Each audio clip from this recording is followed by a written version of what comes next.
Hey guys, welcome to week 6 of our statistics course. So this week we're going to talk about hypothesis testing. So that's the big thing. I mean, that's kind of what we did all that normal curve stuff last week for, was to begin talking about this fundamental tool that we're going to use in statistics and then later on in research. It's hypothesis testing.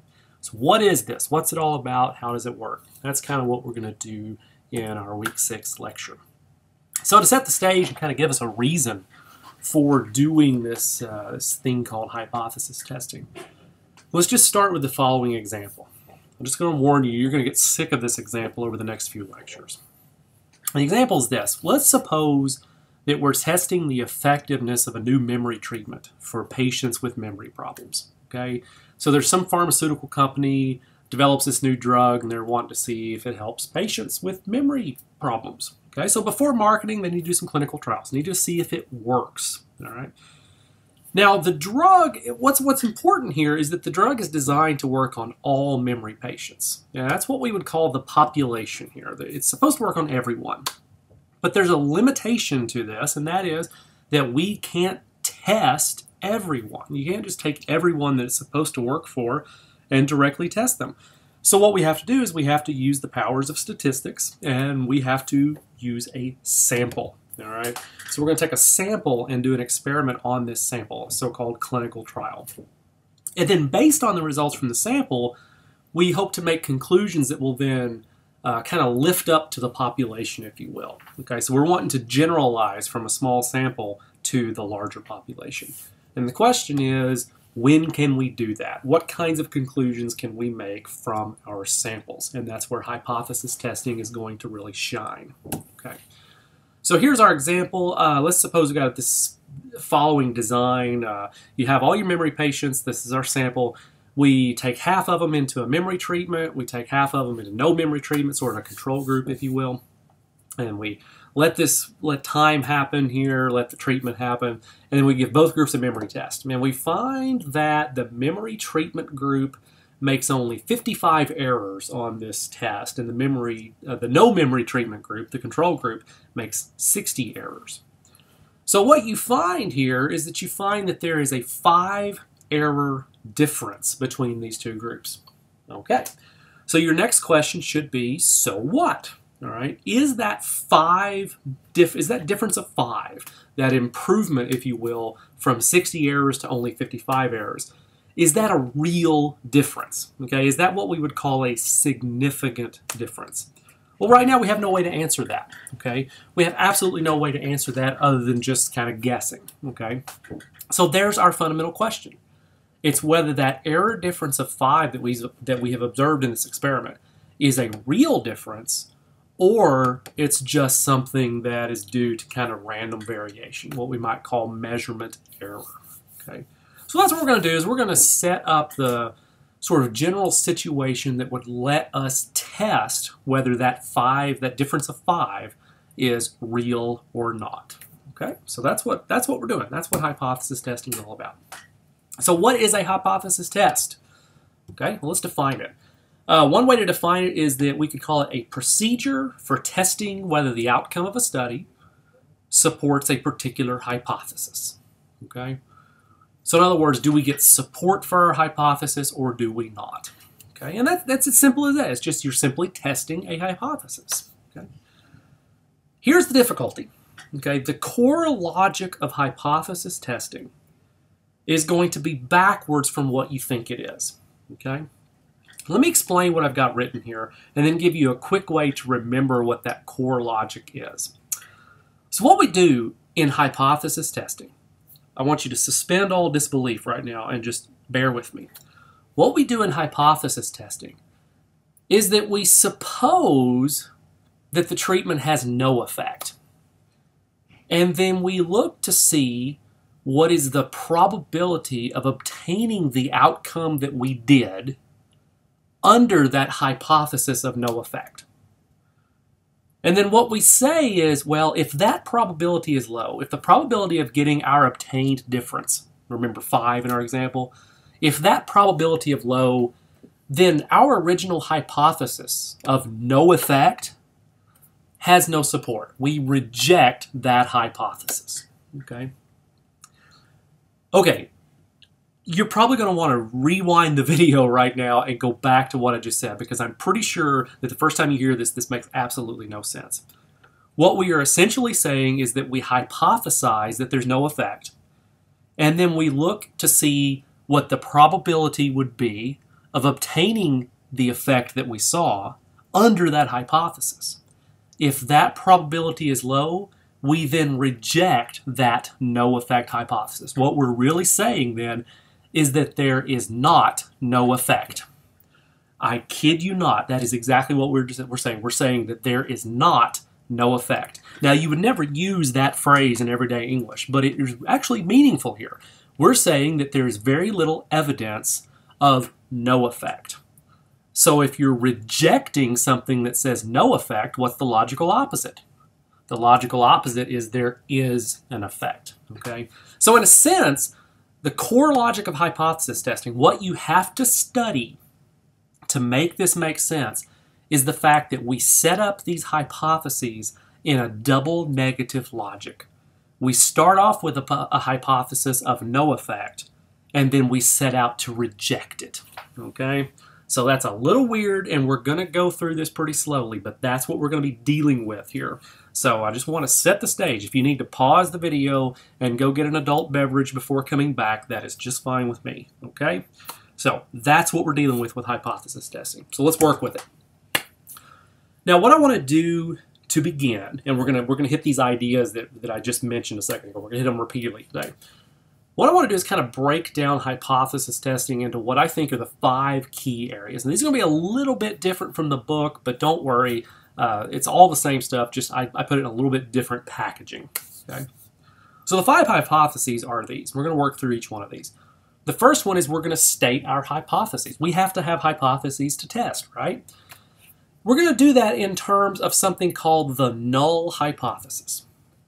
That was what I was mentioning a second ago when I said we're going to suppose that there is no effect. That's what we call a null hypothesis. It's a hypothesis of null effect. Okay. Now, this null hypothesis automatically comes along with an alternative hypothesis, as we'll see. We're going to do something called setting our decision criteria. In other words, we're going to set an arbitrary threshold that tells us, okay, here's when we reject the null hypothesis, and here's when we don't. All right? So we'll talk about that in a second. Now the easy part. We're going to collect our data. All right? From the data, we're going to do something called computing our test statistics. Now this is going to be a little bit different than the statistics you're used to doing right now. Up until this point in the course, you have computed means, median, mode, standard deviation, variance, correlations, all kinds of things like that. Those are all descriptive statistics. We're now going to compute something called inferential test statistics that we're going to use for these hypothesis tests. So this is all new and will basically be what we do the rest of the semester. Finally, once we've done all that, we can then make a decision. Using all these 4 items before, we're going to make a decision about our null hypothesis. As you'll see, we are going to either reject the null hypothesis, that is, we're going to say there's no effect, all right, or we're going to fail to reject the null hypothesis. All right, so that's what we're going to do. Let's go through these. Step 1. Step 1 is to state your hypothesis. Okay? Your hypotheses are in the form of the null hypothesis and the alternative hypothesis. Okay?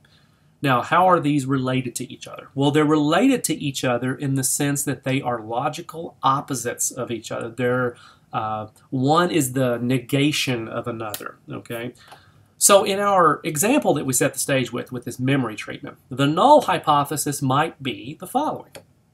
It might be that there are no differences between conditions, right? Remember, this is a hypothesis of no effect. So our null hypothesis is there are no differences between conditions. The alternative hypothesis would be the logical opposite of that. The opposite of no differences would be, yes, there are differences, right? So the alternative hypothesis would be there are differences between conditions, okay? So that's what these are. And some of the homework that you're going to do, and which you'll see on the practice lecture, will actually get a little bit of practice in writing null hypotheses and writing alternative hypotheses. Now here's what's key. The way hypothesis testing works is that you are not trying to prove the alternative hypothesis. In fact, you cannot. This is the problem with science in general, in that you can never gain definitive evidence, right? There's always stuff you haven't tested. This is the whole idea of you can only get a finite sample, right? You cannot test everyone in the population. Hence, you always are left with the possibility of other stuff happening that you can't get your hands on. So with that being said, you cannot exhaustively prove the alternative hypothesis. But it just so happens very nicely, and Pearson was one of the people to figure this out, as well as Fisher, figured this out back in the early 1900s, that if we do this sort of reverse logic, this double negative logic, that we can actually do pretty well with that. So what we do is, instead of trying to prove the null hypothesis, what we try to do is reject. Sorry, let me try this again.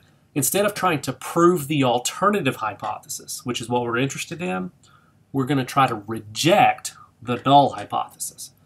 Because if you reject the null hypothesis, you're saying that there's no evidence that there's no effect. So if you're saying there's no effect, then that must mean that you really do have an effect. So in that sense, what we're left with is support for the alternative. Okay, I've said a lot of words, and let's just keep going with it. Okay, so again, null hypothesis. That's the first thing. We've got to set up a null hypothesis. So let's do that for our problem. Now, I've put a couple of different types of null hypotheses that I want to bring to your attention, but I want you to start on the right-hand side of the screen. Let's start with the null hypothesis of the following. So our theory is that this treatment should have an effect on memory, right? That's what we think is going to happen. So what would the appropriate null hypothesis be? Okay.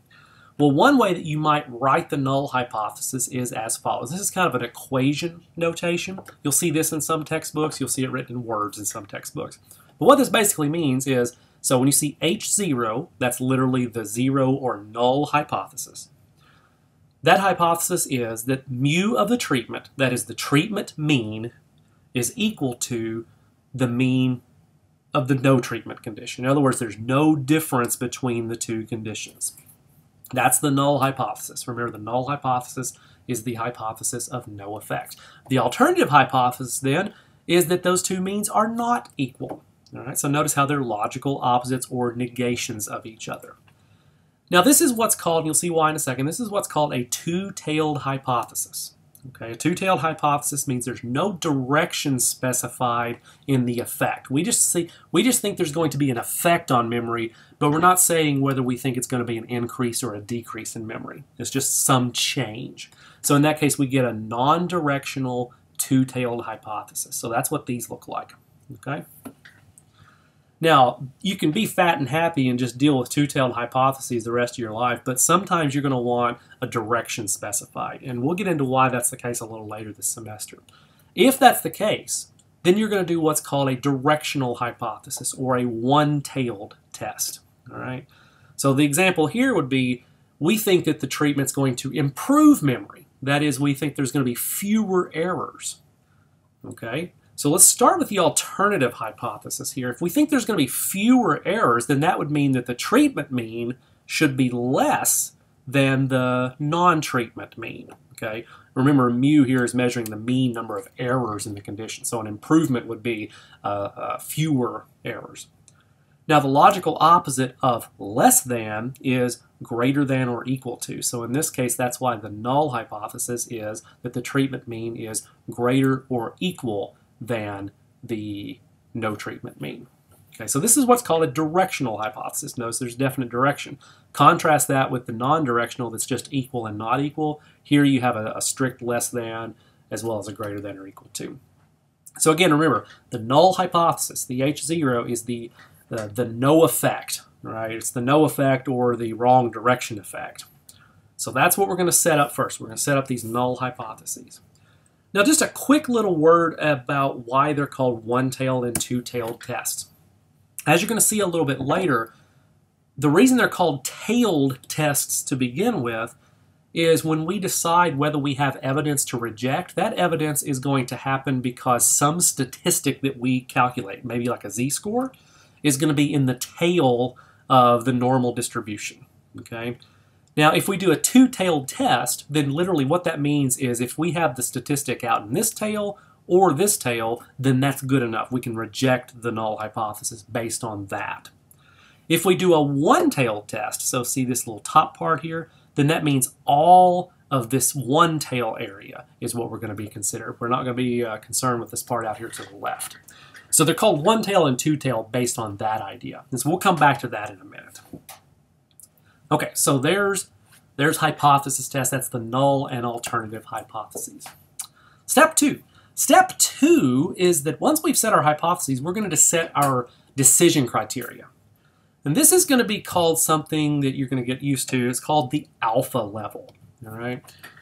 Now, that's, again, just sort of a term right now, but we're going to put some meaning to that in a second. Essentially, what it is a guide for when we reject or fail to reject the null hypothesis. Okay. In other words, it's kind of an arbitrary cutoff. If something falls above that alpha level, we fail to reject. If it's below the alpha level, we reject. Okay. So how does all that work? Well, we're going to get to that. Okay. But that's what it's called. It's called the alpha level. In a sense, what you're doing is you're deciding, before you even collect any data, you're deciding how big a difference between the groups is needed in order to reject the null hypothesis. In other words, what is the size of effect that we would expect to be a significant effect? Is 5 enough? I don't know. Okay, so that's what we're going to do is we're going to set that in advance. So that's called the alpha level. So to make sense of the alpha level, what we need to do is do a little bit of basic philosophy here. Okay, we're going to talk about what are the possible outcomes of a hypothesis test, regardless of how you actually carry them out right now. Again, we're going to spend a couple of weeks talking about how you carry these out, okay? But I want you to understand the basic logic behind them. So what are we doing when we test hypotheses? Well, the first thing that we're doing is we're essentially trying to make a judgment about a real-world truth, okay? What's really true, regardless of what we can see or not, what's really true out there, okay? So there's two possibilities for this. Possibility one is that the null hypothesis is true. What that means is that there is no treatment effect. So in other words, the memory treatment sample is essentially just a part of the big population. Okay, there's no real difference between that memory treatment group and the general population. So no treatment effect. The other consideration, the other possibility is that the null hypothesis is false. So if the null hypothesis is false, we're saying there's not no effect, which means there is an effect. And so what that would mean is that the two populations, the memory treatment population and the general population, are different. Okay? So that's our two possibilities. You either have a true null hypothesis, so no effect, or a false null hypothesis, which is an effect. Now what we're doing as researchers is we're coming to one of two possible conclusions. We either reject the null hypothesis or we fail to reject the null hypothesis. Okay? So now what we got is a series of 4 possibilities based on the various combinations of what's really true and what we conclude. Okay? So in other words, each of these cells represents a unique combination of real-world truth along with our conclusion. And we want to see which of these are good conclusions to make and which are not, okay, which are errors. So let's figure out what that is. All right. Remember, just again, when we reject the null hypothesis, what we're saying is that there is an effect. All right. We're saying there's not no effect. When we fail to reject the null hypothesis, what we're saying is I can't detect an effect. All right. It's a little bit different, and I want to kind of get into this now. Notice that we're not saying accept the null hypothesis.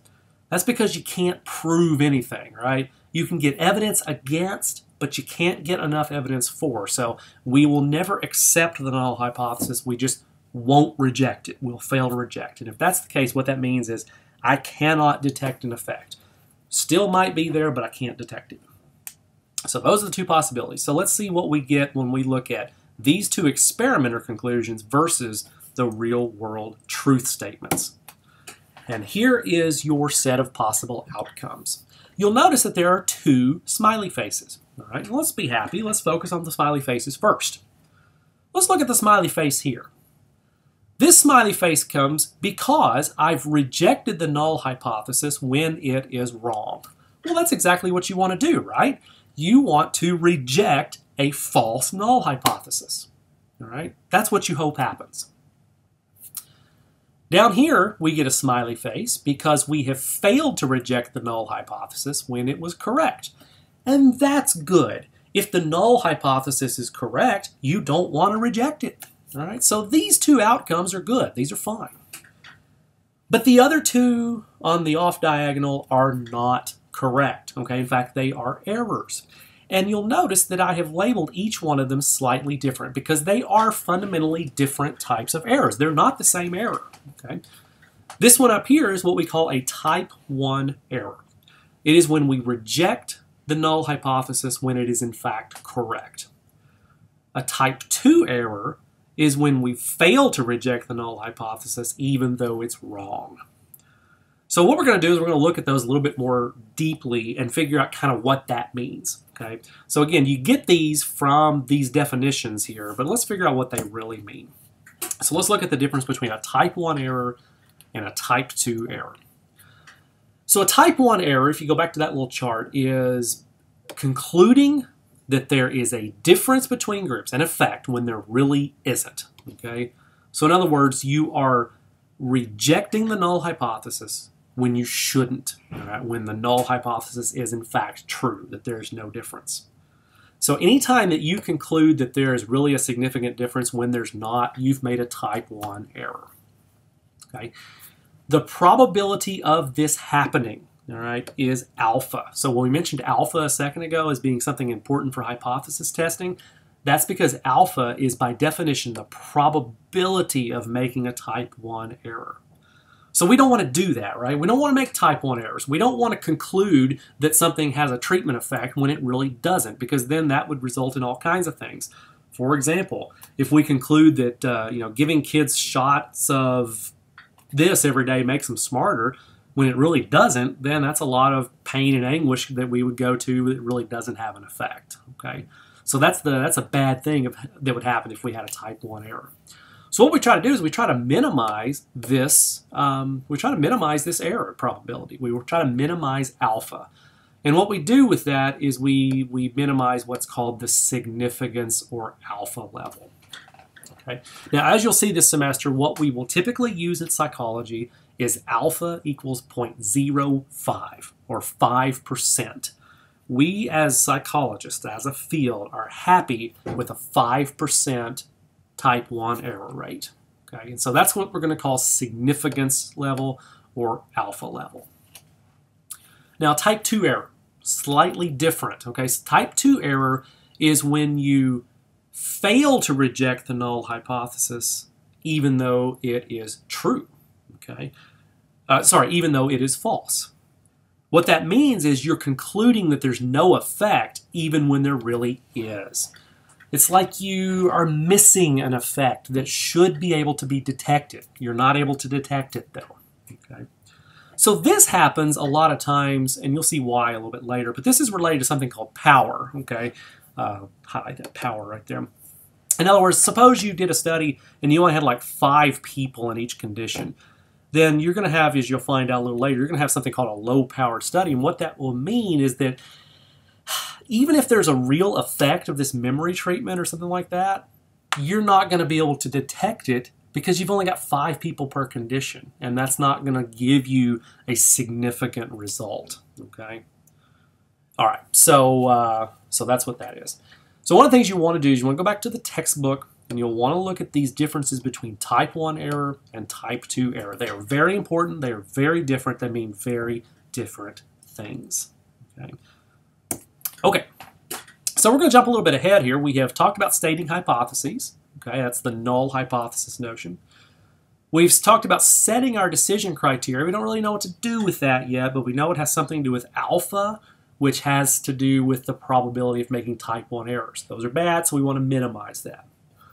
Now, we're not going to talk about how to do this. This is actually the focus of the next course, but the next step is to collect your data.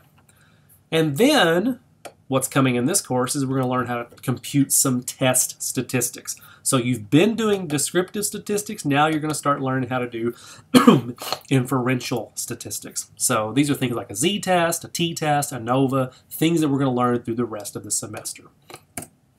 So what is a statistical test? All right. How do we perform this statistical test? Well, what I'm going to do is I'm not going to teach you a specific one this week, right? The main topic this week is to talk about the logic of hypothesis testing. So what we're going to work with is just kind of a generic idea of how a test statistic would work, okay? And the way it works is actually very simple. What we do is we define our test statistic as simply a ratio of two differences. This is going to be the ratio of the observed difference, okay, so the difference we see between groups, compared to the difference that we would expect by chance alone, okay? So in other words, anytime you do measurement, anytime you do experiments, etc., there's some random variation in data. You know that from computing standard deviations, etc. There's always variation in the data. We would call that variation due to chance, or differences due to chance. So the real question comes, is our observed difference big enough in spite of this sort of error variance, this difference that we expect by chance? So that's what most of our test statistics that we're going to be doing this semester are going to be doing, is exactly quantifying this ratio of observed difference to the difference expected by chance. Now, as you're going to see next week, this difference expected by chance is going to be related to standard deviation, but it's actually going to be something a little bit different, and it's going to be called standard error. And you're going to see exactly what that is next week, but we're going to ignore it for right now. So the main idea from this slide is that we're going to compute a number, a test statistic that essentially quantifies how big the observed difference is compared to what you would expect by chance alone. Okay? And then what happens? Well, what happens is you take the population and you turn that into a distribution of sample means. Now again, we're going to see a lot more about this next week, but I want to show you the flow of logic here. We take our population, turn it into this so-called distribution of sample means, and from that distribution of sample means, we'll compute what's called distribution of the test statistic. So in other words, what we're going to end up with is a statistic that falls somewhere in this distribution, okay? And what we'll find is that if our statistic is big enough, in other words, our statistic falls in these tails, then we're going to have enough evidence to reject the null hypothesis. Where exactly does it need to be in the tails? Well, that's what the alpha level that we've talked about is going to determine. So visually, what I want you to start thinking about is test statistic is going to be somewhere on some kind of distribution like this. Just imagine it's normal for right now. If it's far enough in the tails, then I'm going to be able to reject the null hypothesis. In other words, I'm going to be able to get evidence that there is really an effect. So basically what happens is, in order to reject the null hypothesis, I want a large test statistic.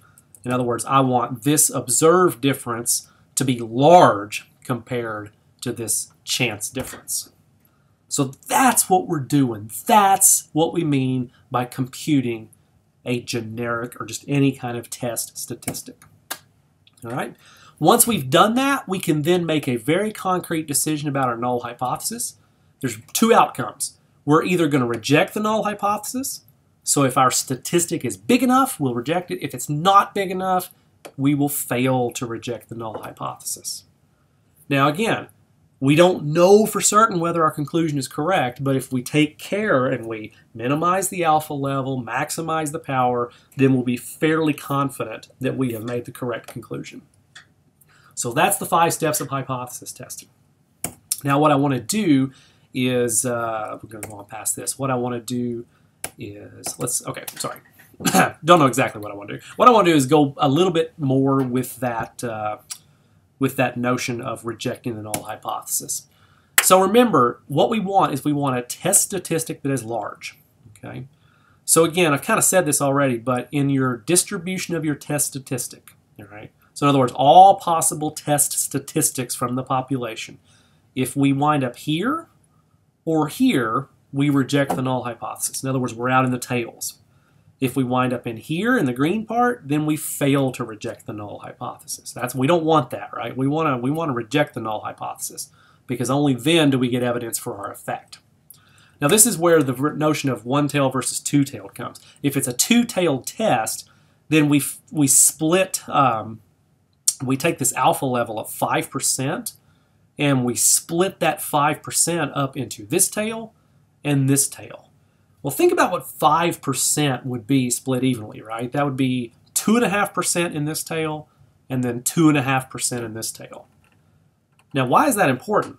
Well, that's important because if you think back to last week, you actually now know how to take a normal distribution and tell me exactly what z-score is required in order to get 2.5% up here and 2.5% down here. In other words, you know exactly how big a z-score you would need in order to reject the null hypothesis. Okay, so that's kind of what we're going to be doing to connect last week's material with this one. Now, that's a two-tailed test. If it's a one-tailed test, then all of your 5% is in one tail or the other. Okay. So that's how we're connecting this notion of alpha level, this 5% alpha level, with our distributions. It's literally area under the curve in the tails. Okay. So I want to finish up. This lecture, this sort of conceptual lecture, with kind of going out and working through our memory treatment example that we gave at the very beginning. So remember, we're going to give some patients a memory improvement treatment. And so since we're saying it's a memory improvement treatment, we're going to call that step one a one-tailed hypothesis. So remember, a one-tailed hypothesis is directional.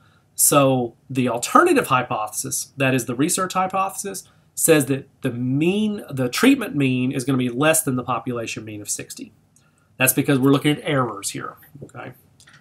The null hypothesis is going to be that the treatment mean is greater than or equal to 60.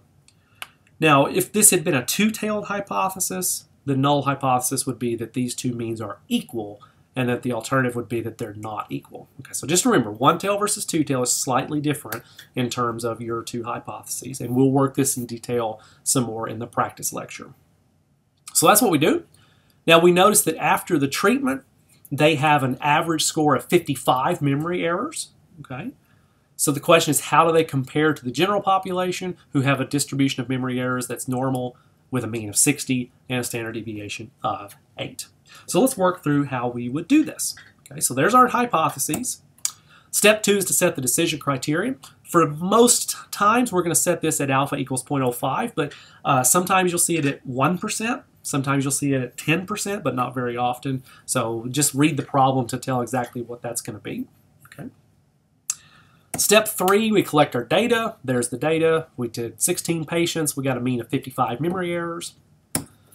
Then we're going to compute the test statistic. Now, for right now, I'm going to gloss over the computations a little bit. We're basically doing a z-score, but this standard deviation down here is a little more complicated. We're going to cover exactly why that is in the next lecture, but for now, just kind of work with me. So we'll compute a z-score. Remember, z-score is the sample minus the mean over this newish standard deviation, so 8 divided by square root of 16. So if we take 55 minus 60 and then divide by 8 over 4 or 2, we get negative 2.5. Okay?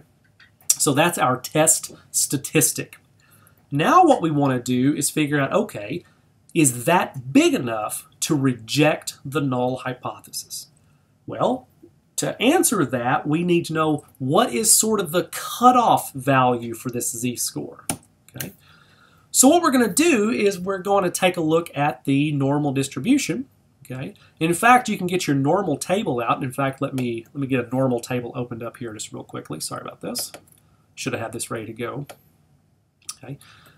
So remember, we're looking at a tail situation, right? We're looking at a tail situation where we want C to be 5%. All right, so look where my mouse is. We want to find out what z-score would be needed to get 5% out here. So let's look and see when the C column equals 5%. So I think we did this last time. And it's right in here, right? So the C area becomes 5% at about 1.64, okay? So in other words, what that means is this Z cutoff that would be required to have 5% in the tail is 1.64, okay? We got a Z of negative 2.5. So in other words, we're well in this red tail area. If we're in the tail, then we can say, you know, the probability of getting that big a difference when there's no effect is very, very small. In other words, we're going to reject the null hypothesis. And so since we reject the null hypothesis, that gives us support for the alternative hypothesis, which is evidence that the treatment decreases the number of memory errors. Okay? So that's what we're doing. That's a lot. I apologize. It's kind of a long lecture and a lot of technical details. But you know, if you need to, watch it another time or two, and then work with the practice lecture, and you'll get this. Okay, this is our logic that we're going to use every time for the rest of the semester. So it's not going to change on you. This is your first time. We're going to see a lot more practice with it very soon. Okay, so for now, that's all for the sort of regular lecture, and stay tuned for the practice lecture.